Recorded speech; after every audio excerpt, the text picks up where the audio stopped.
तो आपके यहाँ भी आरक्षण की व्यवस्था थी मनुस्मृति में। मनुस्मृति में आपने शूद्रों का काम बांट रखा था, आज भी आप उसकी वकालत कर रहे हो। कहते हैं आपने एक यादव कथावाचक को इसलिए मारा कि वो ब्राह्मण नहीं है। तो कौन बांट रहा, संविधान बांट रहा या मनुस्मृति बांट रही, वो देखिए। आप एक दलित को मंदिर जाने नहीं देते हैं इसलिए कि मंदिर की पवित्रता नष्ट हो जाएगी, तो संविधान बांट रहा है या आपकी व्यवस्था बांट रही, ये देखिए। आप किसी को मलेच्छ, किसी को शूद्र, किसी को अछूत, किसी को कुछ, किसी संज्ञा और नाम तो आप ही दे रहे हैं ना, हम संविधान तो नहीं दे रहा। संविधान ने तो एक सामान्य सा वर्ग निकाला कि भाई जनरल, ओबीसी, एससी और एसटी, ये तीनों वर्ग ऐसे हैं जिनको ऐसे ऐसे परिस्थितियों में ऐसे ऐसे अवसर देने हैं। वो नौकरियों में, राजनीति में, शिक्षा में इनको अवसर देना ताकि ये समाज में बराबरी के मुहाने पर पहुंच सके, इनको संघर्ष करने का, इनको पढ़ने का, लिखने का, बोलने का, समझने का अवसर मिल पाए। आपके यहाँ तो शूद्र धन भी जमा नहीं कर सकता, शिक्षा भी प्राप्त नहीं कर सकता। मैं ज्यादा उस पर जाना नहीं चाहता हूँ। वहां तो कानों में शीशा पिघला के डाल देने का, जीभा काट लेने की बात है। बहुत सारी बातें हो चुकी हैं, कही जा रही है और आज उसकी वकालत की जा रही है। आज करके दिखा दिया गया, उसको पकड़ के जिस तरह से उसका मुंडन हुआ और मुंडन के बाद भी संतुष्टि नहीं हुई तो मुंतन हुआ। ये दर्शाता है कि संविधान न होता तो वो तो सुरक्षित आ भी न पाता, अपने घर मारा जाता। संविधान न होता तो शूद्र को मारना कोई अपराध भी न होता। दिक्कत संविधान से, आरक्षण से, शंकराचार्य संविधान से है। और संविधान में चूंकि आरक्षण की व्यवस्था है, संविधान में चूंकि जस्टिस की बात हो रही है, संविधान में इक्वलिटी की बात हो रही है, संविधान में सबको समान अवसर देने की बात हो रही है, इसलिए संविधान से दिक्कत है। और इनको नहीं दिक्कत है। संविधान का विरोध संघ ने शुरू से किया, उसके लेख कई है जो संघ के तमाम मैगजीन और पत्रिकाएं उनकी निकलती रही हैं, उनमें कई आर्टिकल्स हैं जिसमें संविधान पर उनकी आपत्ति रही है। वो 1948 से विरोध कर रहे हैं। 49 में जब संविधान बनके नवंबर में तैयार हुआ तब भी उन्होंने आपत्ति जताई, 50 में जब लागू हुआ तब भी आपत्ति जताई, आज भी आपत्ति। जब उनको अवसर मिल जाता तो संविधान की वो ऐसी तैसी कर भी देते। ईडब्ल्यूएस का तो विरोध नहीं करते ना शंकराचार्य, बात समझे नहीं। ये तो यही समझना है समाज को। मैं यही तो बोलता हूँ एससी वर्ग के लोगों को कि आप जो लगे हो ना, कहीं पे निगाहें, कहीं पे निशाना, आप जो नहीं समझ रहे हो, नुकसान आपका हो रहा। आपको इस देश में बताया जा रहा कि इतने मंदिर तोड़कर मस्जिद बनाए गए, आपको ये नहीं बताएगा कि इतने बौद्ध विहार को तोड़ के मंदिर बनाए गए, कोई नहीं बता रहा। उस इतिहास को लाया नहीं जा रहा। आपको पता है कि जब बौद्ध मत के लोग सुप्रीम कोर्ट गए कि भैया वो अयोध्या में जो है हमारा बौद्ध विहार था उसकी भी जांच की जाए, तो उन पर पेनल्टी हुई, सिर्फ खारिज नहीं हुआ, पेनल्टी हुई ताकि कोई बौद्धिस्ट दोबारा हिम्मत न कर पाए, अपने अधिकार की बात कोर्ट तक लाए नहीं। तो अभी गया में जो आंदोलन चल रहा है वो मंदिर पर मुसलमान का कब्जा है क्या? कोई दुकान बनाई हुई है क्या है? ब्राह्मणों का कब्जा है। आप लड़ रहे हैं वहां, लेकिन आपकी लड़ाई को मोड़ कर कहा जा रहा है देखो मुल्ला जी 2047 में गया, अगर तुम हिंदू नहीं बने, अगर तुम एक नहीं हुए, अगर हमारे छत्र छाया में नहीं आए, शंकराचार्य के नेतृत्व में नहीं आए, अखाड़ा परिषद के नेतृत्व में नहीं आए, तो ये मुल्लामय भारत हो जाएगा। भारत 2047 में इस्लामिक राष्ट्र हो जाएगा, गजबे हिंद हो जाएगा। तो आपके दिमाग में एक कीड़ा डाला जा रहा। होगा कुछ नहीं, होगा वही जो आपके साथ हो चुका है, होगा वही जो आपके इतिहास में लिखा है। उसकी पुनरावृत्ति के लिए ये सारी व्यूहरचना रची जा रही है। मिशन 341 आपका भी है कि आरक्षण दिया जाए जो दलित मुसलमान है या जो दलित पिछड़े हैं।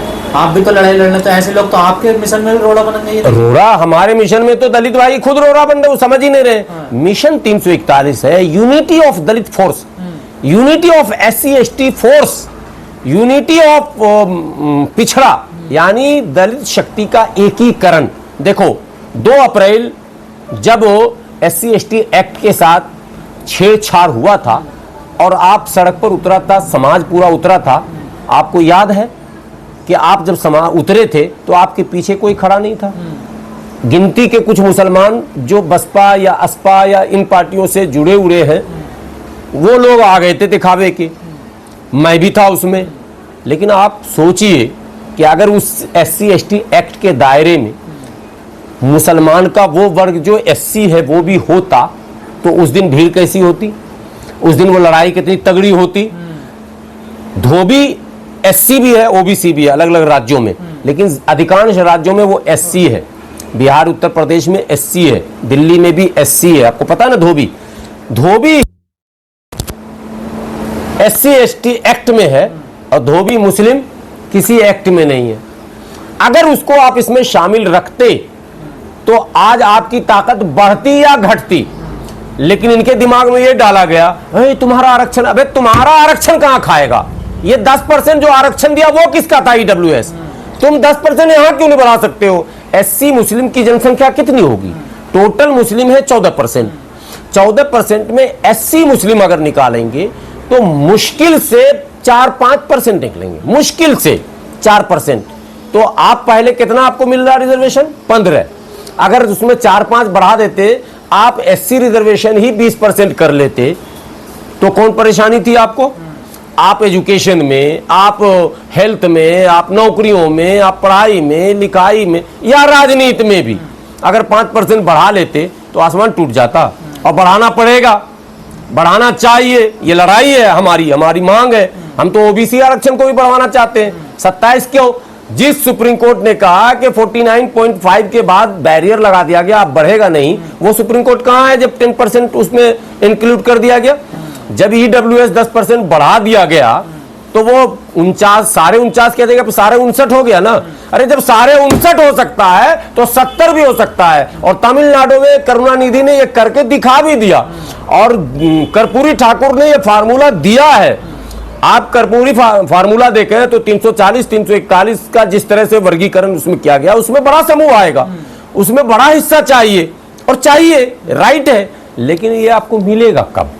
अगर शंकराचार्य जी के प्रवचनों, बाबा नहीं बाबा साहब के यहां मिलेगा।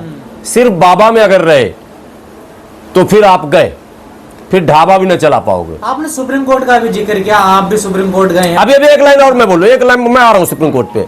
बाबा के चक्कर में रहोगे तो ढाबा भी न चला पाओगे। अभी तो मुस्लिम ढाबा पे हमला हो रहा, दलित ढाबे पे हमला होगा, ये कहकर कि भैया ये इससे मेरी पवित्रता नष्ट होती है, अशुद्ध हम हो जाएंगे।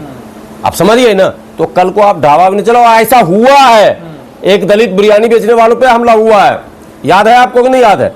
मैं कोई बात बगैर रिकॉर्ड के नहीं कर रहा हूं, नोएडा में ही हुआ है। तो आगे अभी सोच लो क्या क्या होगा, ये सोचना। अब आप सुप्रीम कोर्ट के विषय में पूछ रहे थे। आप भी सुप्रीम कोर्ट में लड़ाई लड़, लेकिन सुप्रीम कोर्ट के जो सीजेआई हैं वो अम्बेडकरवादी कहे जाते हैं, पहले बौद्धिस्ट कहे जाते हैं। क्या उनसे कोई उम्मीद है? क्योंकि उन्होंने अभी एक लेटेस्ट फैसला लिया है, तो क्या कोई उम्मीद है आपको उनसे? देखिए, उम्मीद पर तो दुनिया कायम है। उम्मीद तो हमें गगोई जी से भी थी, जो वो करके गए, दुनिया ने देख लिया, राज्यसभा में चले गए। उसके बाद दूसरे आए खन्ना साहब, उनसे भी उम्मीद थी। इससे पहले हम लोगों ने धरना दिया था, तो वो तब चीफ जस्टिस कोई और थे, सुप्रीम कोर्ट का घेराव किया था, उनसे भी हम लोगों ने नारा लगाया था कि मेरी दलित मुसलमानों की पूरी करें तमन्ना।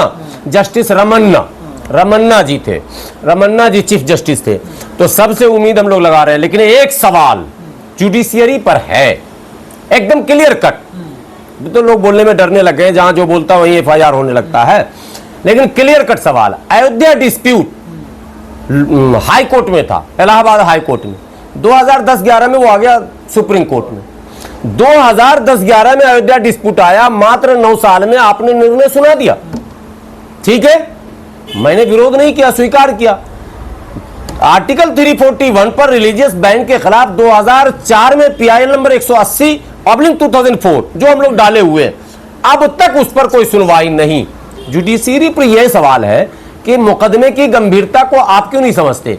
17 पीआईएल हैं अनुच्छेद 341 पर धार्मिक प्रतिबंध के खिलाफ, लेकिन सुप्रीम कोर्ट नहीं सुन रही है। इस लड़ाई में धार कब आएगा? दलित भाइयों को एक और बात बता देता हूं, यह प्रतिबंध केवल मुस्लिम दलित पर नहीं है, यह प्रतिबंध हिंदू दलितों पर भी है। आप पर क्या है वो आपको बता देता हूं। हिंदू दलित, कोई दलित जो बोल रहा है कि हिंदू नहीं है, आपको आरक्षण ही हिंदू पे मिल रहा है, पढ़ लीजिए। हाँ, हिंदू पे मिल रहा है। अभी नहीं, यहीं पर है, कहीं पर रखा हुआ, लिखा हुआ है। 10 अगस्त 1950 को यह लिख दिया गया कि तभी तक आपको आरक्षण मिलेगा जब तक आप हिंदू रहोगे। अगर आपने इस्लाम, क्रिश्चियनिटी या और किसी धर्म को अपना लिया तो आपकी ये सारी सुविधाएं आपसे छीन ली जाएंगी। तो मतलब तो प्रतिबंध आप पे भी है, जबकि हमारा संविधान कह रहा है कि ये हमारी इच्छा है कि हम हिंदू रहे, मुस्लिम रहे, सिख रहे, ईसाई रहे, जैन रहे, पारसी रहे, बौद्धिस्ट रहे, या हम नास्तिक बन जाए, हम स्वतंत्र हैं इस भारत में। लेकिन हमारी स्वतंत्रता छीनी गई, आप स्वतंत्र नहीं है। आप अगर स्वतंत्र है तो इस्लाम धर्म स्वीकार करके या क्रिश्चियनिटी स्वीकार करके बताइए, आपकी नौकरी न चली जाए तो आप कहना। जो एससी कोटे से नौकरी पर हैं, जो एससी कोटे से लोकसभा, राज्यसभा में, विधानसभा में हैं, वो अगर क्रिश्चियन या इस्लाम धर्म स्वीकार करते हैं, उनकी सदस्यता रद्द की जाएगी, ये कानून है। तो उनको इस स्वतंत्रता और मुक्ति की लड़ाई उनको भी लड़नी चाहिए कि भैया एक देश में दो कानून क्यों होगा। यूनिफॉर्म सिविल कोड की जब वकालत कर रहे हो तो यूनिफॉर्म रिजर्वेशन कोड भी बनाओ ना भाई, एक जैसा रिजर्वेशन होगा ना। धर्म के नाम पर क्यों होगा, और धर्म के नाम पर हमको क्यों रोकोगे और उसको क्यों रोकोगे। ये सारा षड्यंत्र उनका ये था कि अगर ये यूनाइट हो जाएंगे, अगर प्रतिबंध नहीं लगेगा तो इसके एक परिवार हो जाएंगे। फिर हिंदू मुस्लिम वाला रंग कैसे होगा। देखो एससी अगर धोबी हिंदू और धोबी मुस्लिम एससी हो जाएगा, जो कि है, कानून ने उसको बांट दिया, तो फिर हिंदू मुस्लिम की लड़ाई होगी कैसे होगी बताओ ना। वो तो एससी हो जाएगा, वो धोबी मुसलमान ना होके वो आस्था उसकी इस्लाम पे जरूर होगी, लेकिन सामाजिक लड़ाई में तो वो एससी के साथ खड़ा हो जाएगा, राजनीति में भी एससी के साथ चला जाएगा, तो बचेगा कौन सा लड़ाई। आप समझ गए कि नहीं। ये जानते थे इस बात को, उनको हिंदू मुस्लिम का एजेंडा चलाना था, इसलिए उन्होंने पहले ये काम किया। अब ये ओबीसी से सिर्फ मुसलमान को, कर्नाटक चुनाव में ड्रामा आपने देखा ना, ओबीसी में जो मुस्लिम है उसको भी ये निकालना चाहते हैं। ओबीसी आंदोलन में धीरे धीरे जो मुसलमान जुड़ने लगा, उनको लगा यार ओबीसी में हमें भी मिलता, हमारे बच्चे को पढ़ाई लिखाई में मलाई मिल जाता है, तो चलो इस आंदोलन को बल देते हैं। इनको जब लगा कि मुसलमान भी ओबीसी महासभा और ओबीसी के दूसरे आंदोलनों में जुड़ रहा है, तो मुसलमानों को ओबीसी से बाहर करने का जुगाड़ किया जा रहा। हम कहते हैं तमाम संगठनों को यूनाइट होकर संविधान के अधिकार की लड़ाई लड़नी पड़ेगी। और धर्म छोड़िए, धर्म की लड़ाई भारत में इतिहास ही नहीं है धर्म की लड़ाई का। ये धर्म से नहीं टकराता, धर्म की आड़ में खेल होता। अगर धर्म का युद्ध था, ये तो महाराणा प्रताप और अकबर की लड़ाई को बोलते हैं धर्म युद्ध था। धर्म युद्ध कहीं नहीं था, असल युद्ध है सामाजिक गुलाम उनको चाहिए, वो उनकी घुट्टी में है। उसके लिए इन किन प्रकार संविधान जो है तोड़ता है, तो जोड़ता कौन सा, वही हमको बता दीजिए। चलते चलते एक आखिरी सवाल है, जो सीजेआई गवई ने भी ऑर्डर दिया है कि एससी एसटी ओबीसी का आरक्षण अब सुप्रीम कोर्ट में लागू होगा, नॉन जुडिशियल जितनी पोस्ट है, कैसे देख रहे हो उसको। नहीं, नॉन जुडिशियल ही क्यों, हमारी तो लड़ाई न्यायपालिका में भी आरक्षण की पूरी व्यवस्था लागू होनी चाहिए, जुडिशियरी में क्यों नहीं।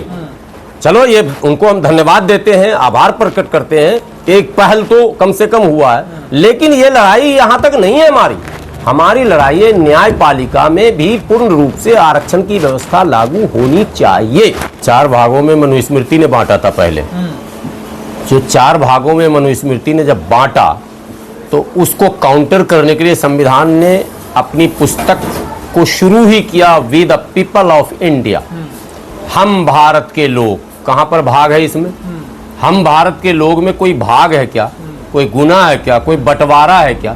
हम भारत के लोग मतलब हम सब मुट्ठी की तरह, हम with the people of India से जब कॉन्स्टिट्यूशन शुरू होता है, आरंभ होता है संविधान, हम भारत के लोग, मतलब इससे पीछे के वो तमाम शासकों के बनाए व्यवस्था के आधार पर एक विशेष वर्ग को अपमानित करने, उनके अधिकारों का हनन करने का जो एक इतिहास रहा था, उस परंपरा को समाप्त किया जाता है।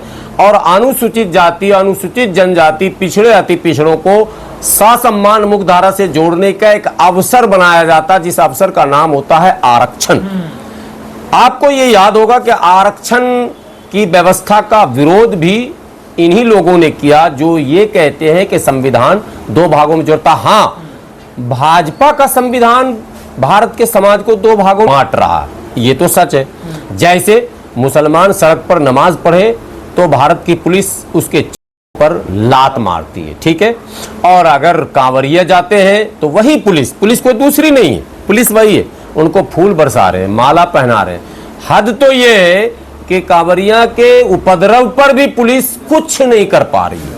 उल्टा जिसके साथ दुर्व्यवहार हो रहा, जिसकी गाड़ियां टूटी गई, जिसको मारा गया, पीटा गया, उसी को पकड़ के पुलिस किसी तरह से भीड़ से बचा के निकाल ले जाती है। इसी को सफलता कहती है कि हम आपको बचा लिए, वरना आप बच नहीं पाते, मैं नहीं रहता तो। ये दो संविधान भाजपा कर रही है, संविधान नहीं कर रहा। संविधान तो कह रहा है कि जस्टिस हो, चाहे क्या कहते हैं अवसर हो, चाहे उनके लिए एजुकेशन हो, चाहे उनको नौकरी हो, सबको समान अवसर दिया जाएगा। आबादी के अनुपात में उनकी उपस्थिति दिखनी चाहिए, इसके लिए संविधान ने एक व्यवस्था बनाई। संविधान ने कहा कि न्याय के उस चौखट पर जब आप जाओगे जिसे आप न्यायालय कहते हो, न्यायालय में आपसे कभी धर्म और जाति नहीं पूछी जाएगी, आपसे संविधान के अनुसार किए गए कार्यों का प्रश्न होगा और उसी के संविधान को देखकर ही आपको उत्तर दिया जाएगा, यानी न्याय सुनाया जाएगा। उसमें मनुस्मृति, कुरान, हदीस या गीता, रामायण या दूसरी किताबें, गुरु ग्रंथ साहब इत्यादि नहीं पढ़ी जाती है, संविधान पढ़ा जाता है। बहस जो वकील करते हैं वो संविधान के अकॉर्डिंग करते हैं, पक्ष जो दोनों पक्ष रखता है अपना पक्ष वो संविधान के अनुकूल रखता है। तो संविधान कहाँ दो भागों में बांट रहा किसी को? वो कह रहे हैं आरक्षण की व्यवस्था की है संविधान में। तो ये कौन सी गलत कर दी है आरक्षण?